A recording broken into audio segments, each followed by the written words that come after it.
ஏக பொருளை கண்டுபிடிப்பதேயாம் இராஜயோகமானது. இப்படி செய்வதற்கு மகரிஷிகளால் 1000 வருஷங்களுக்கு முன்னமேயே செப்பனிடப்பட்டு சீர்பெற்று வழிநெடுக வெளிச்சம் தாங்கி நிற்கின்றது.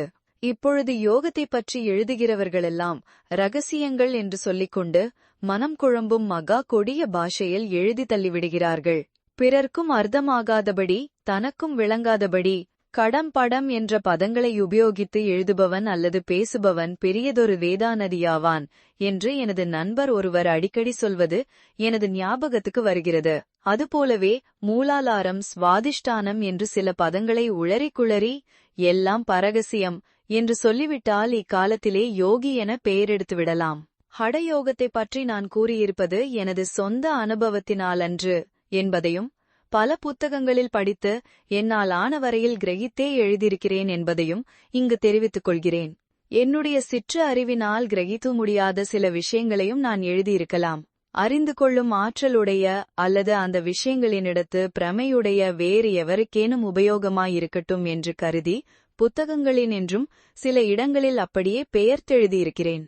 ஆனால் இராஜயோகமானது எனது சொந்த அனுபவத்தைக் கொண்டே எழுதப்படுகிறதாதலின் எனக்கும் மனத்திலே அணுவளவும் சந்தேகமோ பயமோ இல்லை. ஆகையால் யோகத்திலே ரகசியம் இல்லை என்று சொல்லிவிடுகிறது. அதற்காகவே மனசாட்சியை விரோதிக்க வேண்டாம் என்றால் கூட இதில் எழுதப்பட்டிருக்கிற விஷயங்களை நான் சொல்லி வருத்தபடியே செய்ய வேண்டும். அல்லது தனக்கு விரோதப்பட்டா தவிர அப்படி செய்ய முடியாதிரால் மறுபடியும் முன்னர் கூறியபடி மூலாதாரம் என்ற பதத்தை நான் சொல்லி வரித்தபடி பாவிக்க வேண்டும். மிரிக்கிறது என்று சொன்னால் அப்படி சொல்வதற்கு அது தெளிவாகாதிருக்க வேண்டும், அல்லது அவர் சுயநல பிரியராக வேண்டும். யோகமானது பட்ட பகலிலே போதிக்கப்படுவதற்கு உரியது. அதிலும் இராஜயோகம் பகிரங்கமாக பலர் முன்னிலையில் எடுத்துரைக்கப்படுவதற்கு உரியது. திருடன்தான் ஒளிந்து கொள்ள வேண்டியதே ஒழிய அரசன் ஒளிந்து கொள்வதுண்டோ? ஆகையால் இராஜயோகத்திலே ரகசியமே கிடையாது. இராஜயோகமானது சாங்கிய சாஸ்திரத்தை அஸ்திவாரமாக கொண்டிருக்கிறது. மனமானது ஜீவனுடைய கையில் ஒரு கருவி போல இருந்து கொண்டு பகிர்முக வஸ்துக்களை பற்றி நிற்கிறது. மனமானது இடைவிடாது மாறிக்கொண்டும் ஆடிக்கொண்டும் இருக்கிறது. ஆகையால் அது மாறாமல் ஆடாமல் நிறுத்தப்படுமானால் அது எல்லா இந்திரியங்களினிடத்தும் ஏக காலத்தில் பற்றி நிற்கும்படி செய்யலாம், அல்லது ஒரே இந்திரியத்தின் மூலமாக வேலை செய்யும்படி செய்யலாம், அல்லது எப்பற்றும் அற்று இன்பத்துடன் ஏகமாயிருக்கும்படி செய்யலாம். இப்பொழுது என் பக்கத்திலே கடியாரம் அடித்துக் கொண்டிருக்கிறது. நான் எழுதும் விஷயத்தில் என் மனத்தை ஏகாகிரப்படுத்தியிருக்கிற பொழுது எனது காதுகள் திறந்து கிடந்தாலும் கடியாரம் அடிக்கிற சப்தத்தின் உணர்ச்சி எனக்கு தோன்றுகிறதில்லை.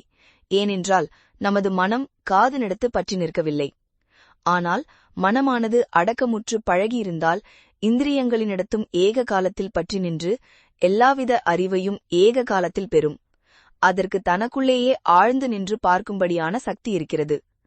யோகியானவன் இந்த சக்தியைத்தான் அடைய விரும்புகிறான். மனத்தினுடைய வெவ்வேறு தன்மைகளை அறியும்படியான சூட்சும திருஷ்டியை அடைவதற்கு யோகி முயல்கிறான். இராஜயோகி ஆகார விஷயத்தில் ஹடயோகியைப் போல அவ்வளவு கண்டிப்பான நியமமுடையவனாயிருக்க அவசியம் வேண்டியதில்லையாயினும் பரிசுத்த மனத்தை உண்டு பண்ணக்கூடிய சத்துவகுண பிரதானமான ஆகாரத்தையே உட்கொள்ளுதல் நலம். மனம் சூட்சும ரூபமான ஜடமேயாகையால் இந்த ஸ்தூல சரீரமாகிய ஜடத்துக்கீடும் ஆகாரமே மனத்தையும் பாதிக்கின்றது என்பதில் சந்தேகமில்லை. உண்ணுகின்ற உணவு சரீரத்துக்கு மாத்திரம் போஷணையை கொடுப்பதென்று மனத்திற்கும் உணவாவதாம். உண்ணும் உணவை பொறுத்திருக்கின்றது மனத்தினுடைய தன்மையும் என்பதற்கு இரண்டொரு திருஷ்டாந்தம் கூறுவோம். அபினுண்டவனுடையவும் கள் குடித்தவனுடையவும் மனம் மாறுபடுவதை நாம் பிரத்யட்சத்தில் பார்க்கிறோம். இன்னும் சாகசபக்ஷணிகளாகிய யானை, ஆடு, மாடு முதலியவை எவ்வளவு சாந்தமாயிருக்கின்றன! மாம்சபக்ஷணிகளாகிய புலி, காடி முதலியவை எவ்வளவு கொடூர குணங்கள் வாய்ந்தவையாயிருக்கின்றன! ஆதலால் ஆகாரத்தினாலும் மனத்தினுடைய தன்மை ஆக்கப்படுகிறது என்பதில் சந்தேகமே இல்லை. இந்த சரீரத்திலே வேலை செய்யும் சக்திகள் எல்லாம் ஆகாரத்திலிருந்தே உண்டானவையாம். பட்டினி கிடப்போமானால் சரீரம் பலகீனமடைகிறது. சரீரம் பலகீனமடைந்தால் மனமும் பலகீனமடைகிறது. ஞாபக சக்தியும் குறைவுபடுகிறது. நாம் யோகத்தை ஆரம்பிக்கும் பொழுது ஆகார விஷயத்தில் கொஞ்சம் ஜாக்கிரதையாயிருந்தால்தான் நலம். அபியாசத்திலே கொஞ்சம் தேர்ந்து மனம் திடமுற்றுவிட்டால் பின்னர் ஆகார விஷயத்தில் அவ்வளவு ஜாக்கிரதை வேண்டியதில்லை. எப்படி இருந்த பொழுதிலும் ஹடயோகியைப் போல ராஜயோகி ஆகார விஷயத்தில் அவ்வளவு கண்டிப்பாய் இருக்க வேண்டிய அவசியமில்லை. யோகியானவன் நாக்கை வளர்த்து ருசியான பதார்த்தங்களை தேடி குண்டோதரனைப் போல வயிறு வீங்க தின்னுதல் கூடாது. ஆனால் பட்டினி கிடத்தலும் கூடாது, சரீரத்தை வதை செய்து கொள்ளுதலும் கூடாது.